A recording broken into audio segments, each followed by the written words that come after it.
আসসালামু আলাইকুম, স্বাগত জানাচ্ছি আরটিভির সকালের সংবাদে। আপনাদের সঙ্গে আছি আমি ফারহিনা বিনতে ওমর। ত্রয়োদশ জাতীয় সংসদ নির্বাচন উপলক্ষে তফসিল ঘোষণার প্রস্তুতি সম্পন্ন করেছে নির্বাচন কমিশন। দেশের সার্বিক পরিস্থিতি ঠিক থাকলে আজ অথবা কালকের মধ্যেই ভোটের তফসিল ঘোষণা করা হবে বলে জানিয়েছে কমিশন। সে উপলক্ষে আজ বাংলাদেশ টেলিভিশন, বিটিভি ও বাংলাদেশ বেতারকে প্রধান নির্বাচন কমিশনার সিইসির ভাষণ রেকর্ড করতে বলা হয়েছে। তার এই ভাষণে তফসিল ও ভোটের তারিখ ঘোষণা করা হবে বলে ধারণা করা হচ্ছে। পাশাপাশি দুপুর 12টায় রাষ্ট্রপতির সঙ্গে সাক্ষাতের কথা রয়েছে নির্বাচন কমিশনের। আগামী বছরের ফেব্রুয়ারির প্রথমার্ধ অর্থাৎ 1 থেকে 10 তারিখের মধ্যে ভোট গ্রহণ অনুষ্ঠিত হতে পারে বলে আভাস দিয়েছে ইসি।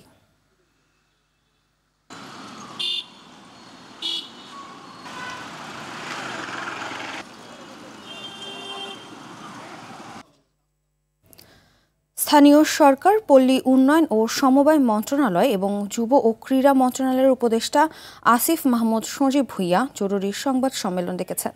আসন্ন জাতীয় নির্বাচনে প্রার্থী হওয়ার জন্য উপদেষ্টার পদ থেকে তার পদত্যাগের গুঞ্জন উঠেছে। মঙ্গলবার স্থানীয় সরকার, পল্লী উন্নয়ন ও সমবায় থেকে জরুরি প্রেস ব্রিফিংয়ের কথা জানানো হয়েছে। এদিকে আসিফ মাহমুদ ঢাকা 10 আসন থেকে নির্বাচন করতে পারেন বলে রাজনৈতিক অঙ্গনে আলোচনা আছে। সেজন্য ইতোমধ্যে এই আসনের ভোটারও হয়েছেন তিনি। এছাড়া গুঞ্জন রয়েছে আজ পদত্যাগ করতে পারে তথ্য ও সম্প্রচার উপদেষ্টা মোহাম্মদ মাহফুজ আলমও। ত্রয়োদশ জাতীয় সংসদ নির্বাচনকে সামনে রেখে উপজেলা নির্বাহী কর্মকর্তাদের পদায়নে আওয়ামী লীগপন্থী বাঁধ দেওয়ার কথা থাকলেও তা হয়নি বলে অভিযোগ উঠেছে। ফ্যাসিস্ট আমলে ঢাকা বিভাগের গুরুত্বপূর্ণ জায়গায় দায়িত্ব পালন করা ব্যক্তিরা একই বিভাগে পদায়ন পাওয়ার মন্ত্রণালয়ের নিরপেক্ষতা নিয়েও প্রশ্ন উঠেছে। জনপ্রশাসন বিশেষজ্ঞরা বলছেন, আমলারা রাজনৈতিক আদর্শ বাস্তবায়নে মনোযোগ দিলে সুশাসন প্রতিষ্ঠা সম্ভব না। বিস্তারিত বিলাল হোসেনের রিপোর্ট। আসন্ন জাতীয় সংসদ নির্বাচনকে সামনে রেখে সুষ্ঠু ও নিরপেক্ষ করতে উপজেলা নির্বাহী কর্মকর্তা পদে বড় রদবদল এনেছে অন্তর্বর্তী সরকার। নির্দলীয় ব্যক্তিদের পদায়নের লক্ষ্যে সরিয়ে নেওয়া হয়েছে বিগত নির্বাচনে সহকারী রিটার্নিং কর্মকর্তা হিসেবে দায়িত্ব পালন না করা 36তম ব্যাচের বেশিরভাগ কর্মকর্তাকে। আরটিভির হাতে আসা তথ্যে দেখা যায়, সিলেট বিশ্বনাথের ইউনো উম্মে কুলসুম রুবি আওয়ামী লীগ সরকারের সময় ছিলেন রাজধানী ধানমন্ডি ও আমিনবাজারের রেসিডেন্ট। তার স্বামী সাবেক ছাত্রলীগ নেতা আব্দুল কাদের শিপু। গোলাপগঞ্জের ইউনো শাকিব সেপের স্বামী আওয়ামী লীগের বিজ্ঞান ও তথ্য প্রযুক্তি বিষয়ক উপকমিটির কেন্দ্রীয় সদস্য। জাহাঙ্গীরনগর বিশ্ববিদ্যালয়ের ছাত্রলীগ নেতা হওয়ার সুবাদে মোহাম্মদ সালাউদ্দিন আইয়ুবের দীর্ঘদিন পদায়ন ছিল ঢাকার মধ্যেই। কেরানীগঞ্জের সাবেকেই এসিলেন, এখন শরীয়তপুরের ডামুন্ডার ইউনো।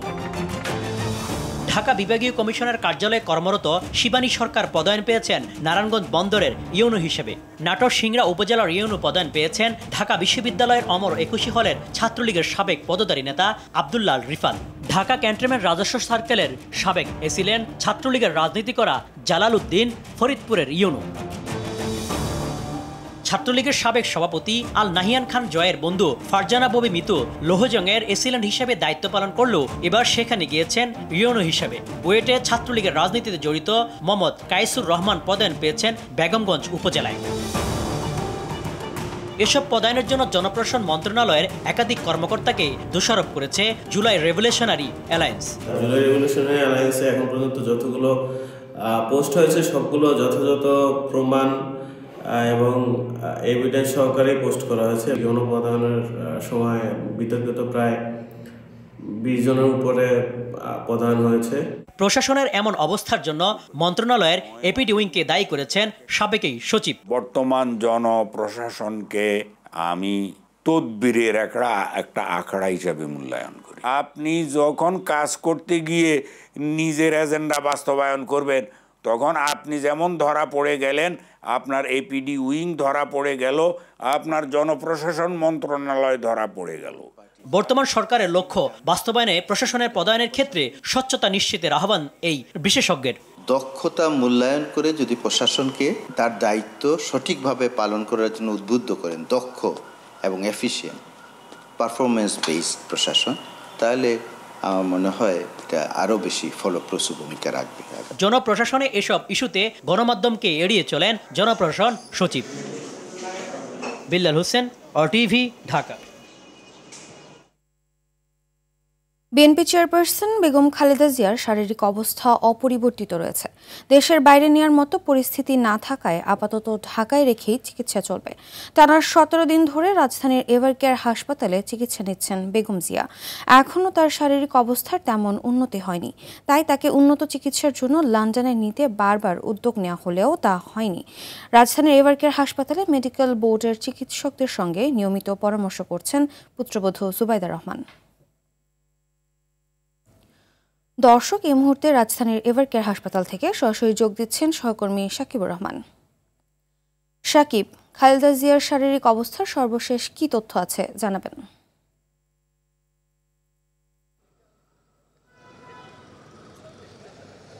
ফারহিনা, খালেদা জিয়ার শারীরিক অবস্থা কিন্তু এখনও অপরিবর্তিত রয়েছে। এখানে যে মেডিকেল টিম রয়েছে তাদের তত্ত্বাবধান করছেন পুত্রবধূ জুবাইদা রহমান, এবং পাশাপাশি বিদেশ থেকে মেডিকেল টিম এসেছে, যুক্তরাজ্য এবং চীনের বিশেষজ্ঞ দল এসেছেন। তাদের মিলিয়ে একটি যে মেডিকেল টিম, সেই টিম যেভাবে তাদেরকে সাজেশন করছেন সেভাবেই আসলে বেগম জিয়ার চিকিৎসা এখানে চলছে। এবং বিএনপির পক্ষ থেকে বা ডক্টর AZM জাহিদ তিনি আসলে ব্রিফিং করে কিন্তু সর্বশেষ আপডেটগুলো জানিয়ে থাকেন। এখন পর্যন্ত তিনি নতুন কোনো আপডেট না জানানোর ফলে আসলে আমরা অপরিবর্তিতর কথাই বলছি, এবং তিনি কিন্তু বলেছেন যে তিনি ছাড়া অন্য কারো কথা আসলে বেগম জিয়ার চিকিৎসার বিষয়ে না কানে নেয়ার আহ্বান তারা জানিয়েছেন। কারণ বিভিন্ন মহল থেকে বিভিন্ন ধরনের গুজব ছড়ানো হয়। সেক্ষেত্রে আসলে যিনি রয়েছেন ডক্টর AZM জাহিদ, বিএনপি স্থায়ী কমিটির সদস্য, এবং তিনি বেগম জিয়ার চিকিৎসক যে বোর্ড রয়েছে সে বোর্ডেরও সদস্য। তার ফলে আসলে তিনি আনুষ্ঠানিকভাবে আজকে যদি কোনো ব্রিফিং করে তাহলে আসলে নতুন কোনো যে আপডেট রয়েছে সেটি জানা যাবে। এবং তারেক রহমানের স্ত্রী তিনি দেশে আসার পর থেকে কিন্তু প্রতিদিনই তিনি হাসপাতালে আসেন, দীর্ঘক্ষণ তিনি এখানে থাকেন, মেডিকেল বোর্ডের যারা রয়েছেন তাদের সাথে পরামর্শ করেন এবং খালেদা জিয়ার সর্বশেষ পরিস্থিতি জেনে তারপরে কিন্তু তিনি চলে যান। আজকেও তিনি হয়তো বা দুপুর বা বিকেল নাগাদ তিনি এখানে আসবেন এবং সার্বিক পরিস্থিতি তিনি পর্যবেক্ষণ করবেন। তো বলা চলে যে যতক্ষণ পর্যন্ত নতুন কোনো ব্রিফিং করছে ততক্ষণ পর্যন্ত আমরা বলতে পারি যে খালেদা জিয়া আসলে অপরিবর্তিত অবস্থায় রয়েছে। তো এই ছিল এভারকেয়ার হাসপাতাল থেকে আমার কাছে সর্বশেষ। ফারহিনা, ধন্যবাদ। আদালতের নির্দেশনাকে বৃদ্ধাঙ্গুলি দেখিয়ে এবার চট্টগ্রাম বন্দরের বর্ধিতাংশ বেসরকারি কন্টেইনার ডিপোগুলোর কার্যক্রম বন্ধ করার সিদ্ধান্ত নিয়েছেন ডিপো মালিকরা। বৃহস্পতিবার সকাল 6টা থেকে অঘোষিতভাবে ডিপোর কার্যক্রম সম্পূর্ণ বন্ধ করে দেওয়ার সিদ্ধান্ত নেওয়া হয়েছে। বড় শিপিং লাইন্সগুলোকে কন্টেইনার না পাঠানোর বিষয়টি মৌখিকভাবে জানিয়ে দেওয়া হয়েছে, তবে দেশের বন্দর ব্যবহারকারী কোনো প্রতিষ্ঠানকে বিষয়টি জানানো হয়নি। এতে মারাত্মক ক্ষতির মুখে পড়বে তৈরি পোশাক শিল্পসহ রপ্তানি শিল্প প্রতিষ্ঠানগুলো। বন্দর ব্যবহারকারীরা বলছেন অফ ডকের অপারেশন বন্ধ হলে মুখ থুবড়ে পড়বে পুরো বন্দরের কার্যক্রম।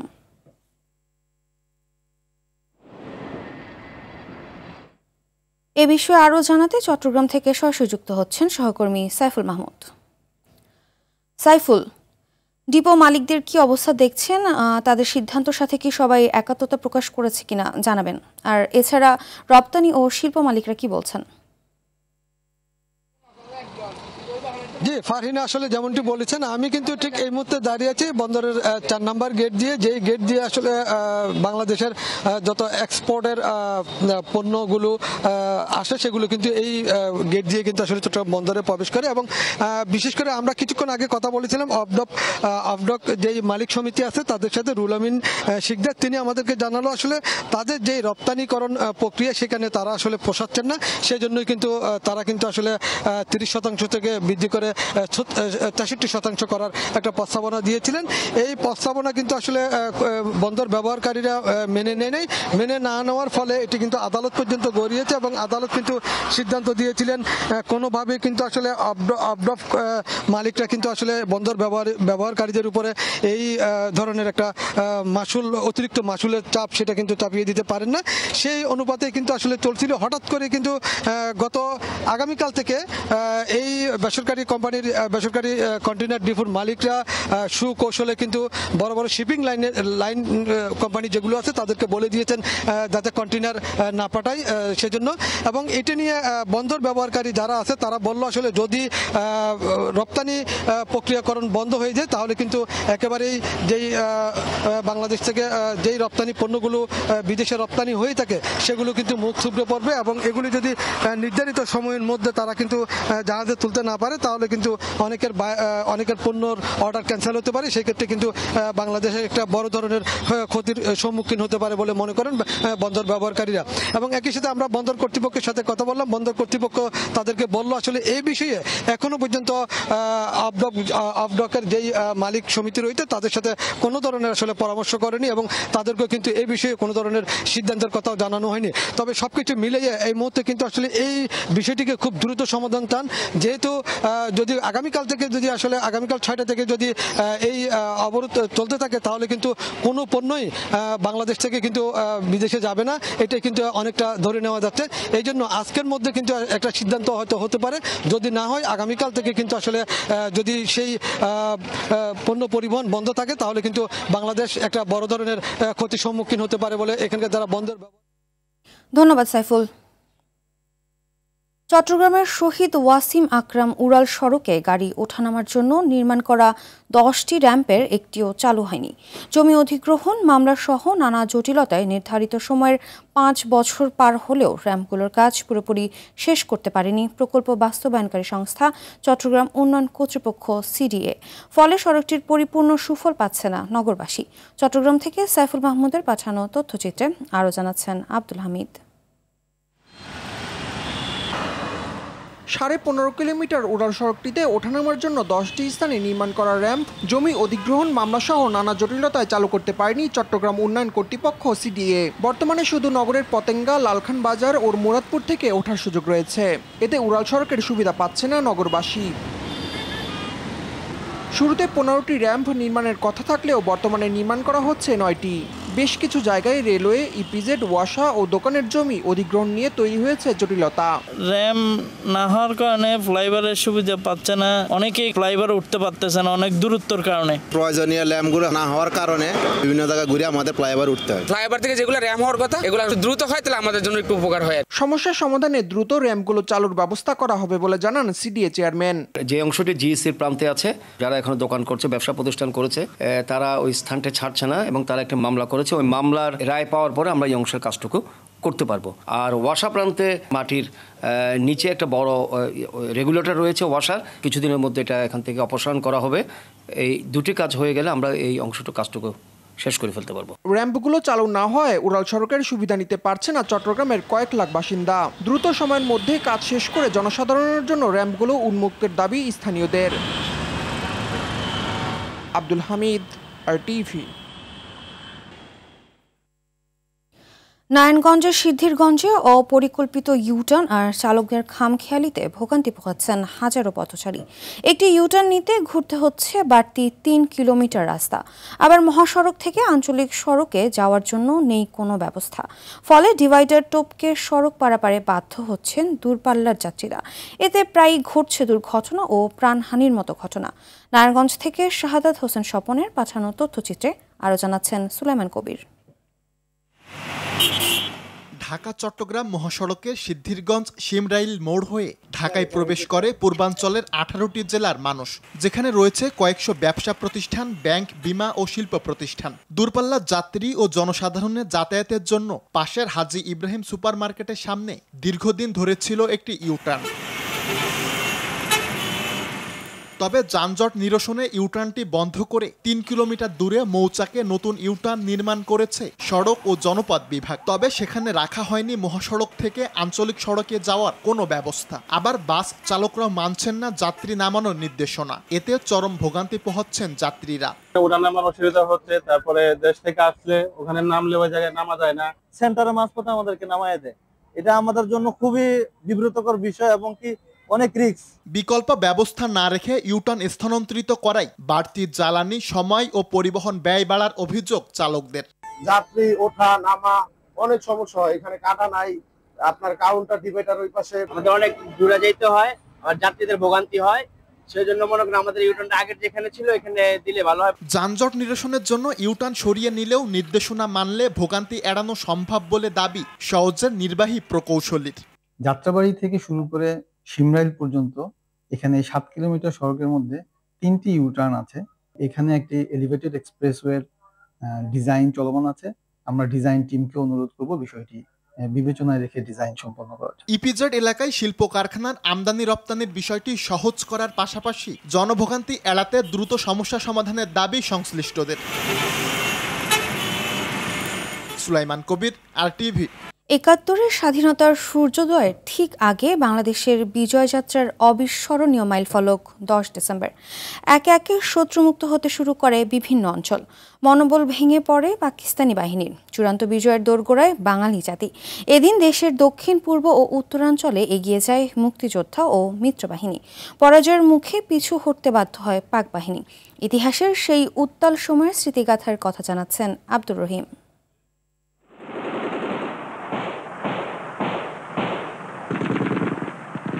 দীর্ঘ 9 মাস রক্তক্ষয়ী সংগ্রাম তখন শেষ প্রান্তে। পাক বাহিনী বুঝতে পারে পরাজয় অনিবার্য। শেষ সময়ে শুরু করে হিংস্র দমন পীড়নের মরণ কামড়। উদ্ভ্রান্ত পিচাসরা চালায় নির্বিচার গণহত্যা। মৃত্যু উপেক্ষা করে গেরিলার সাজে লড়তে থাকে বাংলার সূর্য সন্তানরা। 10 ডিসেম্বর এসে শত্রুমুক্ত হয় কুমিল্লা, ব্রাহ্মণবাড়িয়া সহ নোয়াখালীর একাধিক এলাকা। এদিকে ঢাকাকে ঘিরে ফেলে মিত্রবাহিনী। কার্যত অবরুদ্ধ হয়ে পড়ে পুরো শহর। খাবার, যোগাযোগ ও সামরিক সহায়তা বন্ধ হয়ে যায় পাকিস্তানি সেনাদের। আত্মসমর্পণের চাপ বাড়তে থাকে জেনারেল নিয়াজির ওপর। আমরা রেডিও ঘিরে মুক্তিযোদ্ধারা তখন অবস্থান করছিলাম সেই সুক্ষণের জন্য, মহেন্দ্রক্ষণের জন্য। ঠিক তাই হলো। কুখ্যাত পাকিস্তান বাহিনী নির্লজ্জের মতো অস্ত্র ফেলে আত্মসমর্পণ করেছিল 16 ডিসেম্বর। আন্তর্জাতিকভাবেও তারা বিপদের মুখে পড়ে। বিশ্বের গণমাধ্যমে পাকিস্তানি বাহিনীর পরাজয়ের খবর ছড়িয়ে পড়ে দ্রুত। ভারত ও সোভিয়েত ইউনিয়নের অবস্থান বাংলাদেশের পক্ষে আন্তর্জাতিক সমর্থন আরও শক্তিশালী করে তোলে। 10 তারিখের পর থেকে অবস্থার পরিবর্তন হতে থাকে। বাংলাদেশের বিভিন্ন প্রান্ত থেকে খবর আসতে থাকে স্বাধীনতা, অর্থাৎ হানাদার মুক্ত হচ্ছে একটা একটা করে শহর। আমরা বুঝতে পারছিলাম যে আমাদের পরিপূর্ণ স্বাধীনতা খুব সামনেই। শেষ মুহূর্তে এসে প্রতিটি দিন, প্রতি ঘন্টা কিংবা সেকেন্ড হয়ে পড়ে গুরুত্বপূর্ণ। বীর শহীদদের লাশের স্তূপ পেরিয়ে লাল সবুজের পতাকার স্বপ্ন তখন বাস্তবতার পথে এগিয়ে যায় আরও এক ধাপ।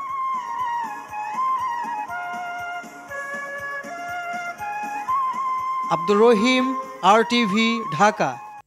টাঙ্গাইলে ট্রাক ও কাভার্ড ভ্যানের সংঘর্ষে চালক সহ 2 জন নিহত ও 1 জন আহত হয়েছে। গেল রাতে 10টার দিকে ঢাকা টাঙ্গাইল মহাসড়কের কান্দিলা এলাকায় এই দুর্ঘটনা ঘটে। নিহতরা হলেন শেরপুরের ট্রাক চালক সোহেল এবং ট্রাকে থাকা মুরগি ব্যবসায়ী টাঙ্গাইলের আমিনুর ভূঁইয়া। এদিকে দুর্ঘটনার পর মহাসড়কের ঢাকাগামী লেনে কয়েক কিলোমিটার এলাকা জুড়ে যানজটের সৃষ্টি হয়। পরে পুলিশ ও ফায়ার সার্ভিসের কর্মীদের 2 ঘন্টার চেষ্টায় যান চলাচল স্বাভাবিক হয়। শীত জেঁকে বসেছে উত্তরের জনপদে। শীতের তীব্রতা আর ঘন কুয়াশায় দুর্ভোগ নেমে এসেছে জনজীবনে। এতে গরম কাপড়ের অভাবে কষ্টে আছেন নিম্নয়ের মানুষগুলো। পঞ্চগড়ে গেল 4 দিন ধরে 10 ডিগ্রির ঘরে বিরাজ করছে সর্বনিম্ন তাপমাত্রা। আজ 10.7 ডিগ্রি সেলসিয়াস তাপমাত্রা রেকর্ড করেছে তেঁতুলিয়া আবহাওয়া অফিস। এদিকে ঘন কুয়াশা না থাকলেও শীতের তীব্রতা বেড়েছে কুড়িগ্রামে। জেলার সর্বনিম্ন তাপমাত্রা রেকর্ড করা হয়েছে 11.4 ডিগ্রি সেলসিয়াস। শীতজনিত রোগে আক্রান্ত হচ্ছে শিশু, বৃদ্ধরা।